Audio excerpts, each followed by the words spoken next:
आपका ईश्वर आपको कभी गिरने नहीं देगा।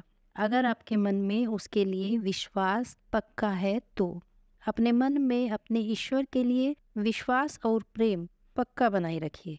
फिर देखिए वह क्या क्या करता है आपके लिए। आज की यह कहानी सुनकर आप ये अच्छी तरह समझ जाएंगे कि कैसे एक सच्चे भक्त ने मात्र अपने विश्वास और अपनी भक्ति से भगवान शिव को पाया। आज का ये प्रसंग एक सच्ची कहानी है नादनर की। नादनर एक ऐसे भक्त थे जिसे बचपन से ही लगता था कि शिव उन्हें बुला रहे हैं। जब वे बहुत छोटे थे उनकी माता बचपन से ही उन्हें भगवान शिव से जुड़े किस्से और कहानियां सुनाया करती थी। भगवान शिव की कथा और कहानियां सुनते सुनते वह बड़े हुए, इसीलिए उनके मन में हमेशा भगवान शिव के विचार चलते रहते थे। उन्हें हमेशा लगता था कि शिव उन्हें बुला रहे हैं, वे केवल शिव के हैं और शिव उनके हैं। मन ही मन एक भक्त के रूप में नादनर शिवजी के बेहद करीब आ चुके थे, पर उन्होंने कभी भी शिवलिंग को छुआ नहीं था। जानते हैं क्यों? क्योंकि वह एक बंधुआ मजदूर थे। ये उस समय की कहानी है जब समाज में छूत अछूत का भेदभाव पूरे जोरों पर था। नादनर एक अछूत का जीवन जीते थे। बचपन से ही नादनर को भगवान शिव के प्रति एक उत्साह, एक कौतूहल रहता था, लेकिन बंधुआ मजदूर होने के कारण, अछूत होने के कारण उन्हें कभी भी भगवान शिव के मंदिर तक जाने की इजाजत नहीं मिली।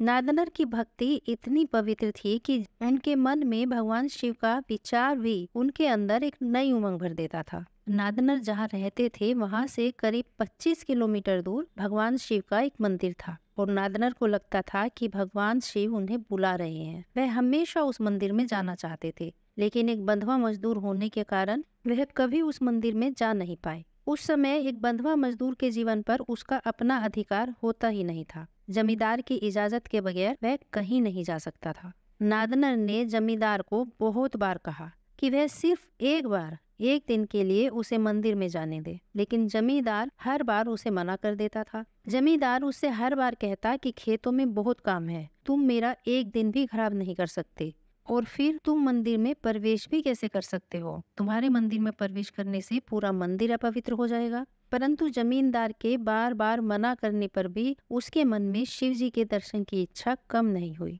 बल्कि और बढ़ती चली गई। उसे बस एक बार भगवान शिव को देखना था कि वे कैसे दिखते हैं। भगवान शिव के शिवलिंग को छूकर कैसा लगता है, कैसी अनुभूति होती है, वह बस एक बार देखना चाहते थे। और एक दिन और फिर से नादनर ने पूरे उत्साह और गौरव के साथ जमींदार से भगवान शिव के मंदिर जाने के लिए पूछा, लेकिन जमींदार ने हर बार की तरह फिर से मना कर दिया। लेकिन इस बार नादनर ने कहा कि मैं अपना कल का सारा काम खत्म करके जाऊंगा, मैं आज ही अपना कल का भी सारा काम पूरा कर लूंगा, और फिर बस एक ही दिन की तो बात है। इस पर जमींदार ने उसकी बात मान ली। जमींदार ने कहा कि ठीक है, अगर मंदिर का पुजारी तुम्हें अंदर जाने दे तो तुम मंदिर जा सकते हो, लेकिन कल सुबह जाने से पहले तुम्हें 40 एकड़ जमीन की जुताई करनी होगी, तभी तुम शाम तक के लिए मंदिर जा सकोगे, वरना बिल्कुल नहीं। ऐसा कहकर जमींदार वहां से चला गया। शाम का समय था, अब मात्र रात का समय नादनर के लिए बचा था। अब नादनर के पास केवल रात बची थी। नादनर जानते थे कि केवल एक रात में 40 एकड़ जमीन जोतना संभव नहीं है, इसलिए उन्होंने ये मूर्खतापूर्ण कार्य करने का प्रयास ही नहीं किया और रात को सोने चले गए। लेकिन पूरी रात शिवजी का विचार उनके रोम रोम में एक नई ऊर्जा भरता रहा। उसने सोचा कि कल चाहे कुछ भी हो, चाहे जमींदार मुझे काम से निकाल दे या गांव से निकाल दे, कल तो मैं भगवान शिव के मंदिर जाकर ही रहूंगा। और ऐसा सोचकर वह सो जाता है। सुबह जब नादनर उठता है तो देखता है कि सारे गांव में हंगामा मचा हुआ है। शोर सुनकर नादनर अपनी झोपड़ी से बाहर आता है तो यह देखकर हैरान रह जाता है कि सारी की सारी 40 एकड़ जमीन जुती पड़ी है। जमींदार ये सब देखकर बहुत हैरान था, नादनर के पैरों में गिर गया। अब उस गरीब मजदूर के साथ जो हो रहा था वह यह सब देखकर बहुत हैरान था।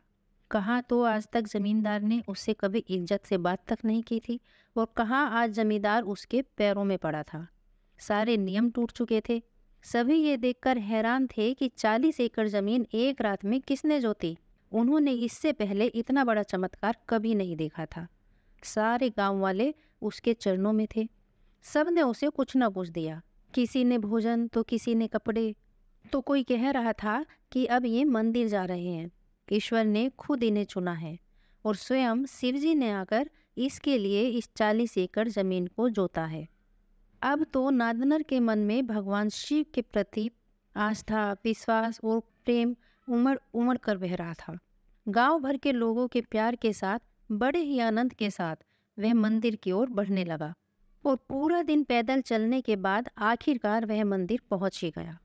मगर जब वह मंदिर पहुंचा, मंदिर के दरवाजे पर जाकर खड़ा हुआ तो उसकी आंखों में आंसू आ गए। उसने अपना सारा जीवन एक अछूत की तरह जिया था। वह भूला नहीं था कि मंदिर का पुजारी उसे आसानी से मंदिर के अंदर जाने नहीं देगा। नादनर उदास और नीरस मन से वहीं मंदिर के बाहर ही खड़ा हो गया और बाहर से ही शिवलिंग को देखने की कोशिश करने लगा। लेकिन मंदिर के भीतर शिवलिंग के आगे बहुत बड़ा नादी बैठा हुआ था, पत्थर का नादी, जिसके आगे अड़ने के कारण नादनर भगवान शिव के दर्शन कर नहीं पा रहा था। परंतु जैसे ही वह मंदिर के अंदर कदम रखने की कोशिश करता तो पुजारी की नजरें उसे अंदर जाने से रोक देती। नादनर वहीं दरवाजे पर खड़े होकर बार बार उछल उछल कर कभी इधर खड़ा होकर कभी इधर खड़ा हुआ भगवान शिव के दर्शन करने की कोशिश करने लगा। और इसके बाद जो हुआ यह सुनकर आपके रोंगटे खड़े हो जाएंगे। शिवलिंग के ठीक सामने बैठा हुआ नंदी वहां से दूसरी ओर खिसक गया और नादनर ने भगवान शिव के पहली बार दर्शन किए। पत्थर से बना वह इतना भारी नंदी अपने आप एक ओर खिसक गया। यह देखकर वहां के पुजारी और बाकी जितने भी भक्त वहां खड़े थे सब लोग हैरान रह गए। कभी नादी को देखते तो कभी नादनर को और कभी भगवान शंकर की ओर। किसी को कुछ भी समझ में नहीं आ रहा था। लेकिन मंदिर के दरवाजे पर खड़ा वह गरीब मजदूर अपने दोनों हाथ उठाकर जोर जोर से हर हर महादेव, हर हर महादेव चिल्ला रहा था। धीरे धीरे सबकी समझ में पूरी बात आ गई। अब तो मंदिर का वह पुजारी भी नादनर के चरणों में था। खुद हाथ पकड़कर उसे मंदिर के अंदर लेकर गया और खुद उससे भगवान शिव की पूजा कराई। और इस घटना के बाद उस गरीब मजदूर का नाम नादनर पड़ गया। इससे पहले उसका कोई नाम नहीं था। वह केवल एक साधारण बंधुआ मजदूर के नाम से ही जाना जाता था।